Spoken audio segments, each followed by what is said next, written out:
Guys, welcome back to my channel. আমি দেবন্তী তোমাদের সামনে নিয়ে চলে আসছি আবার একটা নতুন ভিডিও। আজকের ভিডিওটাই সকাল থেকেই শুরু করলাম। তোমরা সবাই কেমন আছো? আশা করি সবাই খুব ভালো আছো, আমিও ভালো আছি। সকালের কিছু কাপড় জামা কেচে কুচে বা কোচালে বাবানের কিছু ছোট ছোট জিনিস ছিল যেগুলো রাত্রে পড়েছিল, সেগুলো একটু কেচে কোচালে আমি ছাদে শুকাতে দিয়ে আসছিলাম। এখন নিচে যাই। এখন কাপড় জামা তো সব মেলা হয়ে গেছে।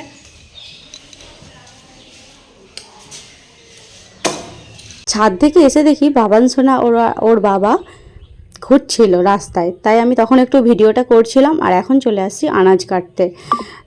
আনাজ কাটতে চলে আসছি, মানে রান্না বান্না তো করতেই হবে আমাদের আপাতত বলো, রান্না না করলে খাবো কি? সেটা কোথায় আছে কি? রান্না তো করতেই হবে। আর এখানে আমি দেখছি কুমড়ো কাটতে বসে পড়েছি। আজ আমাদের কুমড়ো হবে। আর আর কি তরকারি হবে সেটা চলো তোমাদেরকে আবার দেখাবো। এখন আপাতত কুমড়োটা আর পুঁই শাকটা কাটছি।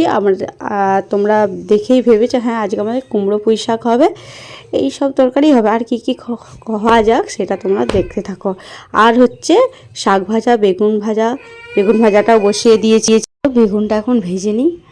বেগুনটা আমার ভাজা হয়ে গেছে। এরপর আমি একটা পাত্রের মধ্যে বেগুনটা তুলে দেবো। আমি একটা সাইডে শাক ভাজা, বেগুন ভাজা এগুলো সব রেখে দিয়েছি। আর এই তেলটা দেখছো, তেলটার মধ্যে আমি পটলগুলোও ভেজে নেব। দুটো পটল আমি ভেজেছি, মানে চারজন তো, চারজনে একটা একটা করে হয়ে যাবে সে। আর বাবানকে তো দিই না। আর এখানে দেখছো শাক ভাজা, বেগুন ভাজা, পটল ভাজা হয়ে গেছে। এরপর আমি করব, এদিকে আমি দেখো দুটো তিনটে মাছ ভাজছিলাম। মাছগুলো মানে বাবান খাবে, সেই জন্য আমি তার আগে তিনটে দিয়ে দিয়েছিলাম। আর এদিকে দেখছো আমি সবজির তরকারিটা বসিয়ে দিয়েছি। আজ এত কিছু রান্না হচ্ছে, কারণটা কিছু নয়, কারণ রান্নাটা মানে আজকে এতগুলো করতে মন গেল, অনেক কিছুই কেটেছি, তাই রান্নাটা একটু করে নিচ্ছিলাম। আর এদিকে দেখছো আমি মানে সবজির তরকারিতে অল্প একটু জল দিয়ে দেবো, মানে সেই সেদ্ধ জলটা, যেটা নুনে বেরিয়েছে। আলু একটু সেদ্ধ করেছিলাম তো, তাই ওই জলটা আমি দিয়ে দিলাম। দিকে চলো আমার তরকারিটা ফুটে গেলে আমি এরপর নামিয়ে নেব। আরও কিছু অনেক রকম আইটেম আছে, কিন্তু সেই রকম আইটেম করতে পারি না, কিন্তু তবুও অনেক কিছু আজকে রান্নাবান্না বাকি আছে। তরকারিটা আমার হয়ে গেছে। আর এখানে দেখছো আমি দুটো মাছ ভেজেছিলাম ওইদিকে। আর এখানে দেখছো এগুলো হচ্ছে আমাদের মাছগুলো হবে। এখানে মাছের ঝালও হয়ে গেছে, মাছের কালিয়া। আর এদিকে দেখছো নিম পাতাটাকে আমি এখন খোলাই দিয়েছি কড়াতে। এটাকে ভালো করে, মানে তেল দিই না, কিন্তু কাঠখোলাই যাকে বলে, কাঠখোলাই একটু ভাজা করে নিচ্ছি। অনেকটা হয়েই গেছে। এরপর আমি এই বাটিটার মধ্যে তুলে নেব। বাটিটার মধ্যে তুলে আমি হাতে করে এটা গুঁড়িয়ে নেব, দিয়ে লঙ্কা তেল করে ভালো করে আলু ভাতের সাথে মাখবো। এখানে দেখছো করে নিয়েছি।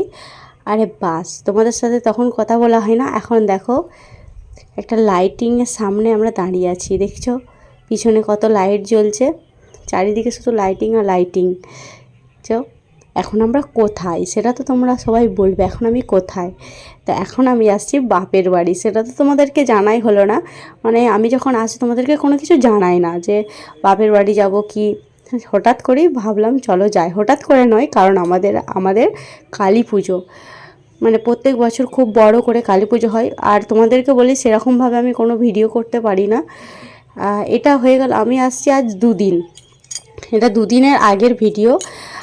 সেরকমভাবে মানে পুজোর ইয়েতে ছিলাম তো, সেই জন্য কোনো ভিডিও ছাড়া হচ্ছিল না। তাই ভাবলাম না, আজকে ভিডিও একটা ছাড়তেই হবে। এই যে এখানে আমরা চলে আসছি এখন মন্দিরে, কিন্তু আজ পুজোটা নয়, পুজোটা হচ্ছে কালকে পুজোটা। সেই জন্য রাত্রের বেলাটা খুব দারুণ লাগছিল। আর প্যান্ডেলটা জাস্ট অসাধারণ, মুখে বলা যাবে না, মানে কি বলবো, এত সুন্দর প্যান্ডেলটা, এত সুন্দর। আর এখানে দেখছো কালী মন্দির, আর দুটো সাইডে দুটো প্রজাপতি আছে। আর এখানে মা আসবেন, মাকে একজন দিচ্ছেন, মানে আমাদের পাড়ারই একজন মাকে দিচ্ছেন।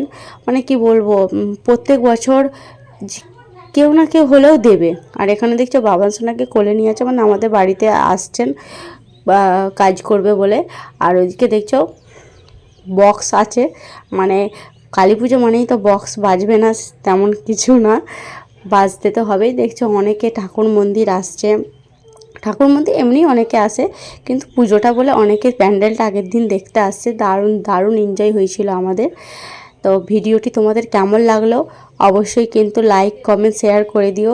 আর প্লিজ আমার চ্যানেলটিকে তোমরা বেশি বেশি করে সাবস্ক্রাইব করো।